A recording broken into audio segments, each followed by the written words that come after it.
It was the early morning of the 13th of October 1942 at Henderson Field on Guadalcanal, a rugged airstrip carved out of the Pacific jungle. Smoke hung thick in the air from recent bombardments, and the ground crews paused mid-task as a lone Grumman F4F Wildcat fighter limped into view. Its engine sputtered like a dying cough, the propeller barely spinning, wings riddled with holes, fuel leaking in trails. The plane hit the runway hard, bounced once, and skidded to a halt in a cloud of dust and debris. No one expected anyone to walk away from that wreck over 250 bullet holes counted later, shredded panels, and ripped fuel lines. But then the canopy creaked open, and out climbed Captain Joe Foss, steady as ever, brushing off the dirt like it was just another day on the farm. In that moment, as the men stared in disbelief, Joe didn't flinch or boast. He just stepped down from the wing, his mind already shifting to the next scramble, the next fight. It was this unflappable calm under fire that defined him, a quality forged long before the war pulled him into the skies over the Solomon Islands. Born on the 17th of April, 1915, in a modest farmhouse near Sioux Falls, South Dakota, a place without electricity or running water, Joe grew up in the heart of America's heartland, where the land was flat, the winters brutal, and dreams of anything beyond the plow often faded with the harvest. But at age 12, something changed forever. He witnessed Charles Lindbergh's triumphant tour after crossing the Atlantic in the spirit of Street Louis. Standing in a crowd as the plane buzzed overhead, Joe felt a pull toward the sky that never let go. That was the spark, he'd later recall in interviews. The moment aviation became more than a passing fancy, it was destiny. Life didn't make it easy. In 1933, at just 17, tragedy struck when his father was electrocuted while fixing a windmill during a storm, leaving Joe to shoulder the family farm with his mother and younger siblings. No time for teenage rebellion or idle dreams. He rose before dawn, handling chores that would break most men, all while funneling every spare penny into flying lessons at a dusty local airfield. He worked odd jobs, like pumping gas at a service station, to scrape together the cash for college at the University of South Dakota, where he graduated in 1939 with a business degree. There, he honed his grit through sports boxing, track, and football, building the physical and mental toughness that would serve him in dogfights. Even then, with war clouds gathering in Europe, Joe knew his path led to the cockpit. He joined the South Dakota National Guard in 1939, getting his first taste of military life, and by 1940, he was pushing for a spot in naval aviation, hitchhiking hundreds of miles to recruiting stations, sleeping in barns and truck beds along the way. The Navy wasn't impressed at first. At 26, he was deemed too old for fighter pilot training. They slotted him for instructor duty.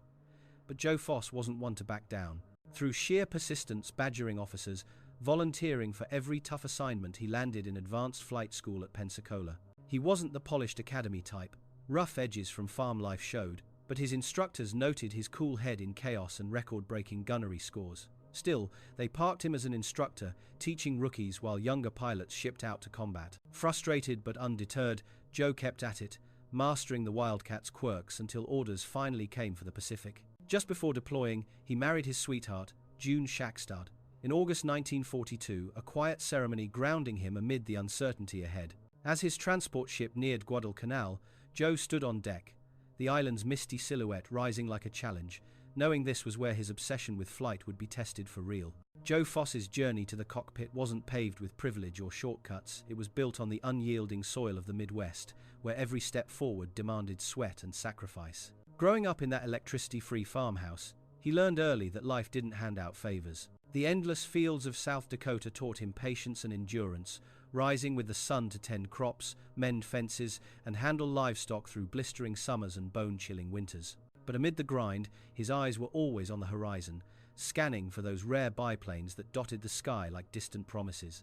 "I'd hear that engine hum miles away," Joe once shared in a post-war interview, "and I'd drop everything just to watch it disappear." It was more than curiosity. It was a calling that pulled him away from the earthbound life his family knew. To chase that dream, Joe juggled more than most kids his age. After his father's tragic death struck by lightning while working on that windmill, Joe stepped up as the man of the house, managing the farm's daily operations while finishing high school. He squeezed in odd jobs to make ends meet, like working as an attendant at a local gas station, pumping fuel for travelers and pocketing tips to fund his ambitions. Those earnings went straight to flying lessons at a small airstrip outside Sioux Falls, where instructors remembered him as the dirt-streaked farm boy who flew with an intensity that belied his inexperience. "I wasn't naturally gifted," he'd admit later, but I worked at it like it was the only way out.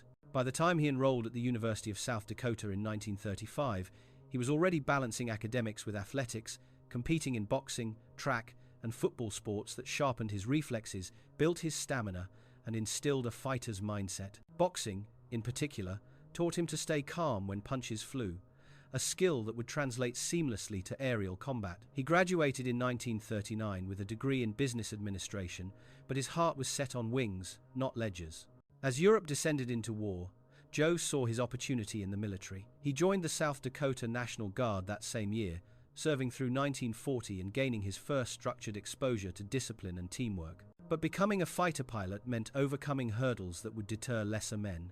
At 26, he hitchhiked across states to naval recruiting offices, only to hear the same refrain, "Too old for the fast-paced world of fighters."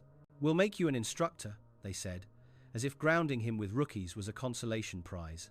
Joe pushed back with the same stubborn resolve that got him through farm crises, landing spots in advanced training programs through relentless appeals and extra qualifications. By 1941, he was at Naval Air Station Pensacola, where his rough-hewn style stood out among the younger cadets. He logged hours in trainers, proving his mettle with pinpoint gunnery and unflinching performance under stress. Even after qualifying, the Navy assigned him as a flight instructor in Minneapolis, drilling novices while chafing at the delay. "I trained them to fight while I stayed stateside," he reflected in his memoir, "but I knew my time would come if I kept at it." Persistence paid off. Joe volunteered for every combat-related slot, racking up over 150 hours in the F4F Wildcat, the rugged carrier-based fighter that would become his wartime steed. He mastered its handling, from tight turns to high-speed dives, turning potential weaknesses like its heavy armor into advantages.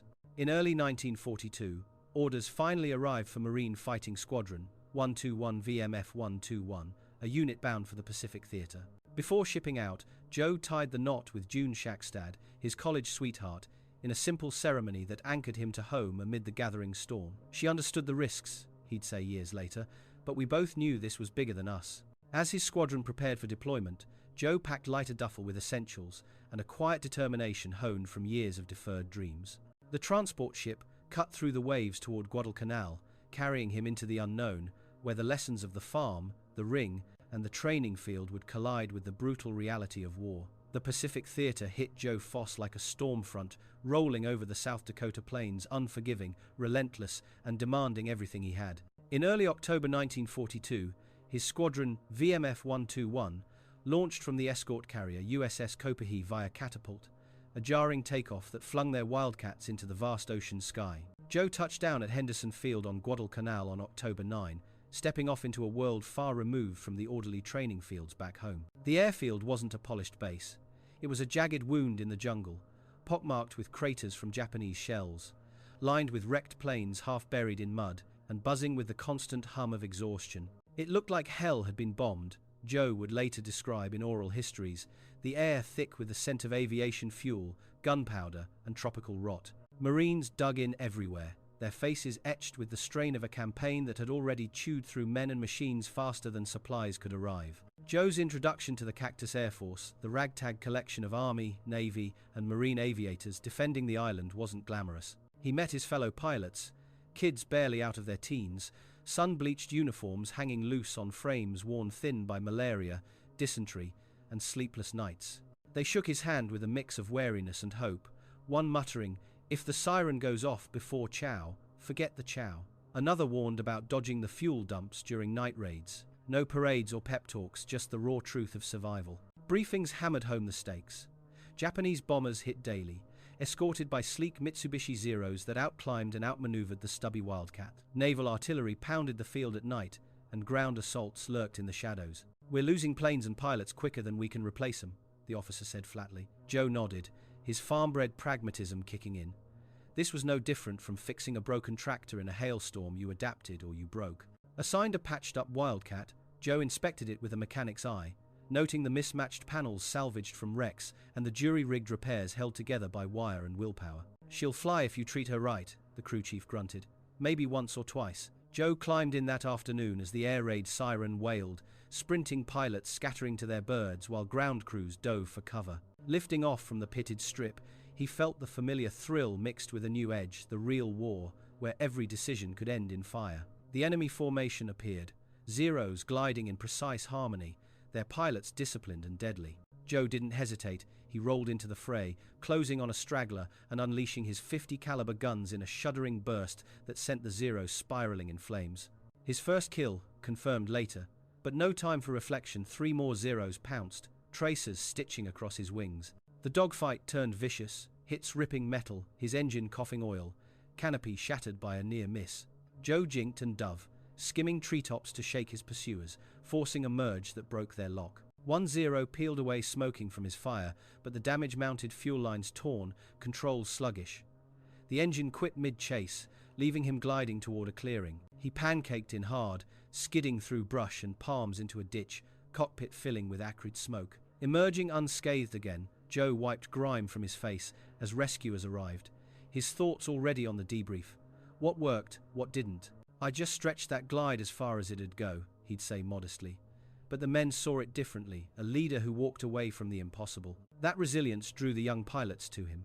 In the days that followed, Joe tinkered with tactics, stripping 2 guns from his Wildcat to save ammo weight, allowing longer bursts in close-quarters brawls. "Better 4 guns with full belts than 6 running dry," he explained, bucking doctrine but fitting the desperate reality. The group coalesced around him, dividing informally into farm boys like Joe, rural types with practical grit, and city slickers, urban kids quick on the uptake. They mimicked his style, diving from altitude, closing to 200 yards for lethal shots, protecting each other's tails. Foss's flying circus, they called it, a nod to the ragtag energy of a traveling show, but with deadly precision. Missions blurred into a grind, scrambling at dawn to intercept bombers, enduring night shelling in foxholes, patching planes with scavenged parts. Fatigue gnawed, but Joe's steady presence, leading by example, sharing tips without ego, built a bond that turned raw recruits into a force. Then came the 7th of November, 1942, a day that tested him beyond the airfield. During a patrol off Malaita Island, Joe's Wildcat took hits in a swirling melee, engine failing over shark-infested waters. He ditched in the sea, the plane sinking fast as he bobbed in his life vest, drifting for hours in the darkening swells. The water was alive, he recalled in interviews, spotting fins circling but staying calm, rationing energy until a rescue boat pulled him out. Back at base, malaria struck soon after, fever racking his body, but even bedridden, his mind replayed the fights, planning the next. The circus flew on without him temporarily, but Joe's influence lingered, their aggressiveness a direct echo of his no-retreat approach. As he recovered in Sydney for a brief stint, he crossed paths with Australian ace Clive "Killer" Caldwell, swapping stories and tactics that refined his edge. By December, he was back in the saddle, the war's rhythm pulling him deeper into the fight that would define his legend. The air war over Guadalcanal escalated into a relentless storm, where every dawn brought fresh waves of enemy planes and every night tested the limits of human endurance. For Joe Foss and his flying circus, the fights grew more intense, their small band of wildcats punching above their weight against superior numbers. Joe's kill tally climbed steadily, 5 in a week, then 8, hitting ace status faster than most pilots dreamed. But it wasn't just personal scores, it was the way he molded his group into a cohesive unit, diving straight through zero screens to gut bomber formations, forcing the Japanese to rethink their tactics. "We didn't wait for perfect odds," Joe reflected in later accounts. "We made our own by hitting hard and fast." His innovations, like lightening the gun load for sustained fire, spread through the squadron, turning desperate scrambles into calculated hunts. One night in mid-October stood out as the breaking point. Just after 1 a.m., Japanese flares lit up Henderson Field like a stadium, followed by a thunderous barrage from offshore cruisers and destroyers. Shells hammered the runway, exploding fuel drums into fireballs and shredding planes in their revetment. The ground trembled, tents collapsed, and shrapnel whistled through the palms as pilots hunkered in foxholes, covering their ears against the roar. "It felt like the island was coming apart," Joe would say.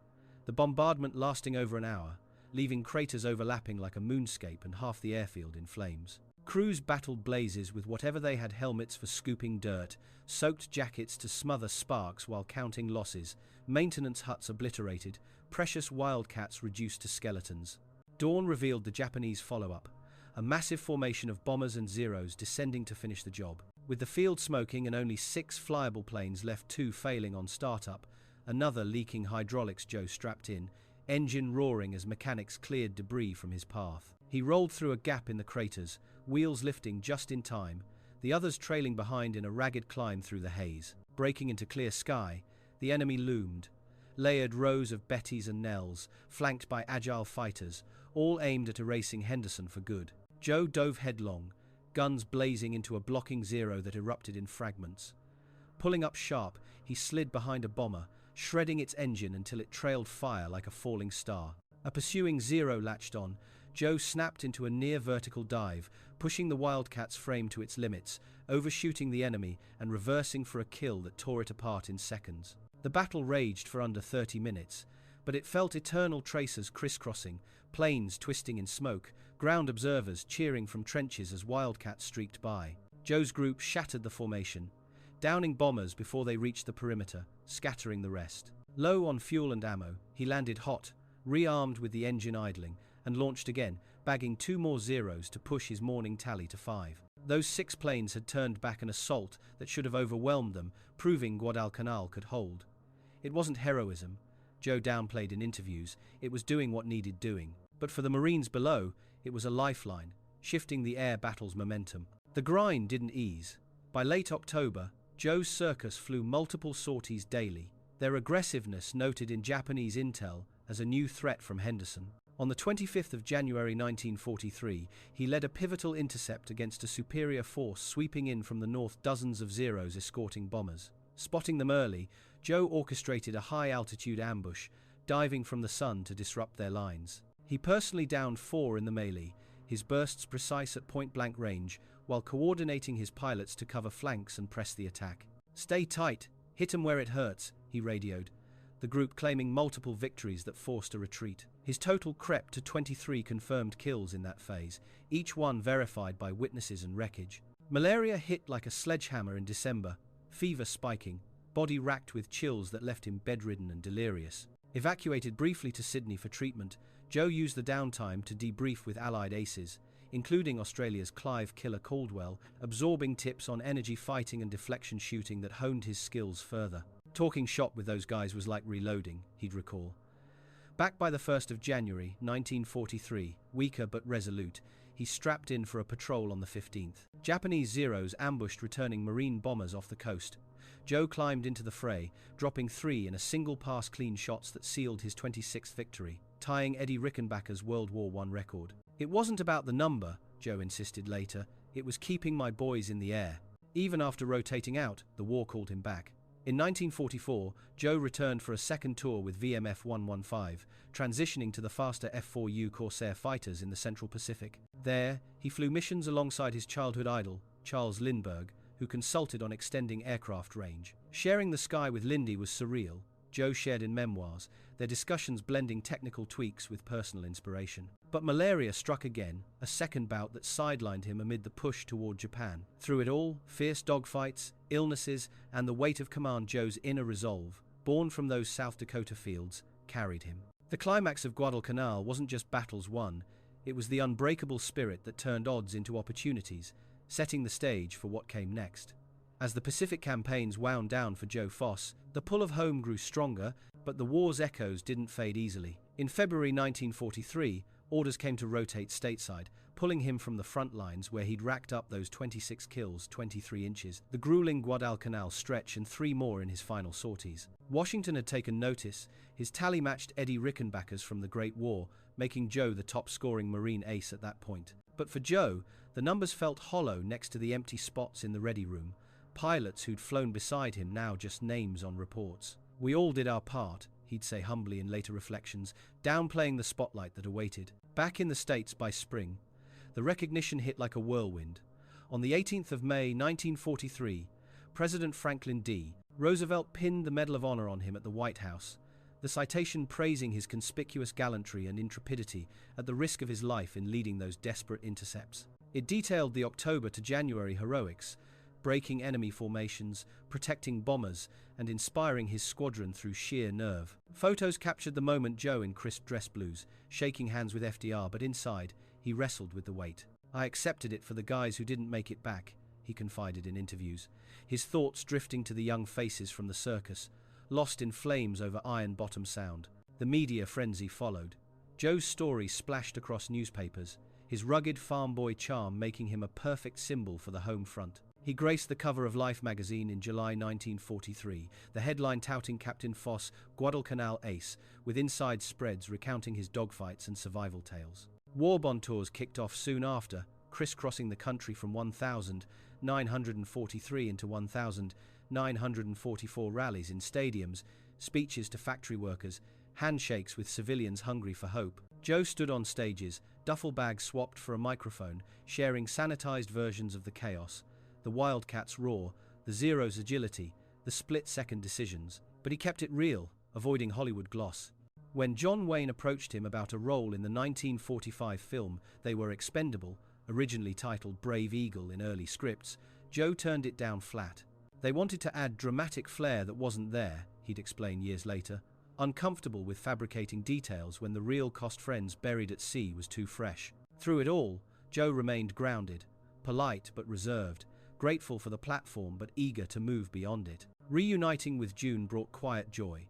Letters during deployment had kept their bond strong, and now they could build a life without the constant threat of sirens. The tours wrapped as the war shifted gears, leaving Joe reflective about the toll. The malaria scars, the nightmares of tracers, the leadership thrust upon him. War doesn't make heroes, he mused in a 1944 letter home. It just shows what folks are made of when pushed. This humility bridged his combat days to civilian reinvention, a transition where the same steady hand that steadied a gun sight would guide a new chapter. With the Medal of Honor around his neck and the war's roar fading into memory, Joe Foss stepped back into civilian life not as a relic of battles past, but as a man ready to build anew. He returned to South Dakota in 1945, where the flatlands welcomed him like an old friend, and dove into entrepreneurship with the same focus that once locked onto enemy planes. Drawing on his business degree and love of aviation, he founded the Joe Foss Flying Service in Sioux Falls, a charter and flight instruction outfit that grew steadily, teaching locals the joys of the sky while keeping his hands on the controls. Alongside it, he opened a Packard car dealership, blending his mechanical know-how with sales savvy to serve the post-war boom. Flying and fixing, it's all about getting things off the ground, Joe quipped in a local newspaper profile, his ventures providing stability for June and their growing family. Military service called once more, though.